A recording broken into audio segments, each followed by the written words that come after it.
ಮೂಲಂಗಿ ಸಾರು ಮಾಡ್ತಾಯಿದ್ದೀನಿ. ಅದಕ್ಕೆ ನೋಡಿ ನಾನು ಮೈಸೂರು ಬೇಳೆ ಆಮೇಲೆ ಹೆಸರು ಬೇಳೆ ತಗೊಂಡಿದ್ದೀನಿ. ನೋಡಿ ಮೂಲಂಗಿ ನಾನು ಈ ಥರ ಕಟ್ ಮಾಡಿಬಿಟ್ಟು ಬೇಳೆ ಒಳಗಡೆ ಹಾಕ್ತಾಯಿದ್ದೀನಿ. ಒಂದು ಈರುಳ್ಳಿ ಹಾಕ್ತಾಯಿದ್ದೀನಿ, ಒಂದು ಗಡ್ಡೆ ಬೆಳ್ಳುಳ್ಳಿ ಹಾಕ್ತಾಯಿದ್ದೀನಿ, 2 ಟೊಮೊಟೊನೂ ಹಾಕ್ತಾಯಿದ್ದೀನಿ. ಹಿಡಿಯಾಗಿ ಹಾಕ್ತಾಯಿದ್ದೀನಿ. ಆಮೇಲೆ ಅದನ್ನ ನಾನು ಮ್ಯಾಶ್ ಮಾಡ್ತೀನಿ.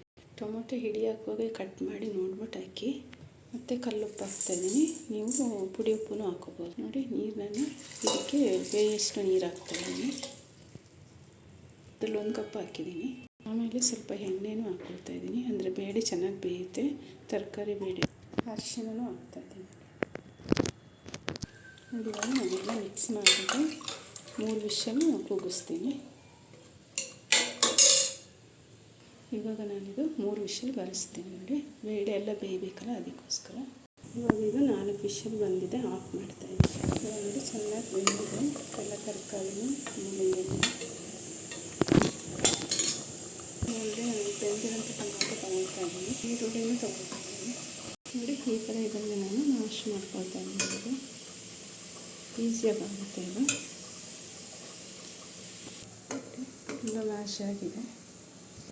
ಇವಾಗ ಈ ಥರ ಇಲ್ಲ, ನೀವು ರುಬ್ಕೊಂಡು ಬೇಕಾದ್ರೆ ಬರ್ಬೋದು. ನಾನು ರುಬ್ಬಿಲ್ಲ ಅಷ್ಟೇ, ಇದರೊಳಗೆ ಹಂಗೆ ಆಗ್ತದೆ. ಇವಾಗೆಲ್ಲ ರೆಡಿಯಾಗಿದೆ. ಇನ್ನು ಒಗ್ಗರಣೆ ಕೊಟ್ಟು ಸಾರು ರೆಡಿ ಆಗುತ್ತೆ. ಎಣ್ಣೆ 2-3 ಸ್ಪೂನ್ ಹಾಕ್ತಾಯಿದ್ದೀನಿ. ಮತ್ತು ನಾನು ಒಗ್ಗರಣೆ ತುಪ್ಪನೂ ಎಣ್ಣೆ 2 ಹಾಕ್ತಾಯಿದ್ದೀನಿ, ಟೇಸ್ಟ್ ಕೊಡುತ್ತೆ ಅದಕ್ಕೋಸ್ಕರ. ನೋಡಿ 1 ಸ್ಪೂನ್ ಸಾಸಿವೆ, 5 ಹೆಚ್ಚಿರುವಂಥ ಬೆಳ್ಳುಳ್ಳಿ, ಅರ್ಧ ಸ್ಪೂನ್ ಜೀರಿಗೆ ಹಾಕ್ತಾಯಿದ್ದೀನಿ. ಇವಾಗ ಕರಿಬೇವು ಮತ್ತು ಒಂದು ಚೆನ್ನಾಗಿ ಮಿಕ್ಸ್ ಕೊಡಿ. ನೋಡಿ ಹಿಂಗೆ ಹಾಕ್ತಾಯಿದ್ದೀನಿ 1/4 ಸ್ಪೂನು, 1 ಸ್ಪೂನ್ ಧನಿಯಾ ಪುಡಿ ಹಾಕ್ತಾಯಿದ್ದೀನಿ. ಸ್ವಲ್ಪ ಚೆನ್ನಾಗಿ ಹಸಿ ವಾಸನೆ ಹುರ್ಕೊಳ್ಳೋಣ. ಈಗ ನಾನು ಸಾಂಬಾರು ಪುಡಿ ಹಾಕ್ತಾಯಿದ್ದೀನಿ, 3 ಸ್ಪೂನ್ ನೋಡಿ 3 ಸ್ಪೂನ್ ಸಾಂಬಾರು ಪುಡಿ ಹಾಕ್ತಾಯಿದ್ದೀನಿ. ಎಂಟಿ ಅದು ನೀವು ಯಾವುದಾದ್ರು ಮನೆಯದಾದರೂ ಹಾಕ್ಕೊಳ್ಳಿ. ಮತ್ತು ಒಂದು ಅರ್ಧ ಸ್ಪೂನು ಅಚ್ಚ ಖಾರದ ಪುಡಿನ ಹಾಕ್ತಾಯಿದ್ದೀನಿ ಟೇಸ್ಟಿಗೋಸ್ಕರ. ಇವಾಗ ಫುಲ್ಲು ಮಿಕ್ಸ್ ಮಾಡಿಬಿಟ್ಟು ರೆಡಿಯಾಗಿದೆ. ಇವಾಗ ನೋಡಿ ಸಾಂಬಾರನ್ನು ಕೂಡ ಹಾಕ್ತಾಯಿದ್ದೀನಿ. ಇವಾಗ ಚೆನ್ನಾಗಿ ಕಲಿಸ್ತಾಯಿದ್ದೀನಿ. ಇವಾಗ ನಾನು ಇದರಲ್ಲಿ ನೋಡಿ ಸ್ವಲ್ಪ ಹುಣಸೆಹಣ್ಣು ಹಾಕ್ತಾಯಿದ್ದೀನಿ. ಚೆನ್ನಾಗಿ ಕಲಿಸ್ಕೊಳ್ಳಿ. ವೇಸ್ಟ್ನ ತೆಗೆದು ಹಾಕ್ತಾಯಿದ್ದೀನಿ. ಹಿಂಡಿರುವಂಥ ಹುಣಸೆಹಣ್ಣು ರಸ ಹಾಕ್ತಾಯಿದ್ದೀನಿ.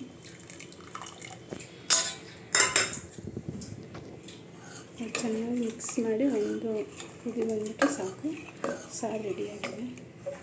ನಿಮಗೆ ನೀರು ಜಾಸ್ತಿ ಅಂದರೆ ಸ್ವಲ್ಪ ಸಾರು ಜಾಸ್ತಿ ಬೇಕು ಅಂದರೆ ಹಾಕ್ಕೊಳ್ಳಿ. ನನಗೆ ಇಷ್ಟು ಸಾಕು, ಅದಕ್ಕೋಸ್ಕರ ನಾನು ಸ್ವಲ್ಪ ಕಡಿಮೆ ಮಾಡಿದ್ದೀನಿ ಗಟ್ಟಿಯಾಗಿ. ಅಂದರೆ ಇದು ದೋಸೆಗೆಲ್ಲನೂ ತಿನ್ಬೋದು, ಚಪಾತಿ ದೋಸೆಗೆ ಮತ್ತು ಅನ್ನಕ್ಕೆ ಮುದ್ದೆಗೆಲ್ಲ ತಿನ್ಬೋದು. ಅದಕ್ಕೋಸ್ಕರ ನಾನು ಈ ಥರ ಮಾಡಿದ್ದೀನಿ. ಇದನ್ನು ನಾನು ಫಸ್ಟ್ ಅರಿಶಿನ ಎಲ್ಲ ಬೇಯುವಾಗಲೇ ಹಾಕಿದ್ದೀನಿ, ಉಪ್ಪು ಅರಿಶಿನ. ಇವಾಗ ನಾವು ಟೇಸ್ಟ್ ನೋಡ್ಕೊಂಡು ಉಪ್ಪು ಹಾಕೋಬೋದು. ಇವಾಗ ನೋಡಿ ಲಾಸ್ಟ್ ನಾನು ಕೊತ್ತಂಬರಿ ಸೊಪ್ಪನ್ನ ಹಾಕ್ತಾಯಿದ್ದೀನಿ. ಹಾಕ್ಬಿಟ್ಟು ಮಿಕ್ಸ್ ಮಾಡ್ತಾಯಿದ್ದೀನಿ. ಅಂದರೆ ಸ್ವಲ್ಪ ತಳ ನೋಡ್ಕೋಬೇಕು, ಸ್ವಲ್ಪ ಹಿಂಗೆ ತಿರುಗಿಸ್ತಾನೇ ಇರಿ. ಯಾಕಂದರೆ ಬೇಳೆ ಹಾಕ್ತೀವಲ್ಲ, ಅದರಿಂದ ಸ್ವಲ್ಪ ತಳ ಹಿಡಿಯುತ್ತೆ. ಆಮೇಲೆ ಇದು ಈ ಮೂಲಂಗಿ ಎ ವಿಟಮಿನ್ ಇರೋದ್ರಿಂದ ನಮಗೆ ಕಣ್ಣಿಗೆ ಮತ್ತು ನಮಗೆ ಆರೋಗ್ಯಕ್ಕೆ ತುಂಬ ಒಳ್ಳೆಯದು. ಎಲ್ಲ ಕಾಯಿಲೆ ಯಾವೇ ಆಗಲಿ ಇದು ತಿನ್ಬೋದು, ಅಷ್ಟು ಒಳ್ಳೆಯದಿದು.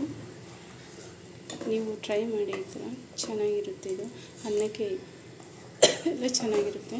ನೀವು ಅನ್ನ ಮಾಡುವಾಗ ಇದರಲ್ಲಿ ಅಕ್ಕಿ ತೊಳೆದಾಕ್ತಿರಲ್ಲ, ಅದರೊಳಗಡೆ ನೀವು ಈ ಥರ ಬಿಡಿ ಅನ್ನ ಬೇಕು ಅಂದರೆ ನಿಮಗೆ 1/4 ಸ್ಪೂನು ಎಣ್ಣೆ ಹಾಕಿ, ಅವಾಗ ಈ ಥರ ನಿಮಗೆ ಬಿಡಿಯಾಗಿರುವಂಥ ಅನ್ನ ಬರುತ್ತೆ.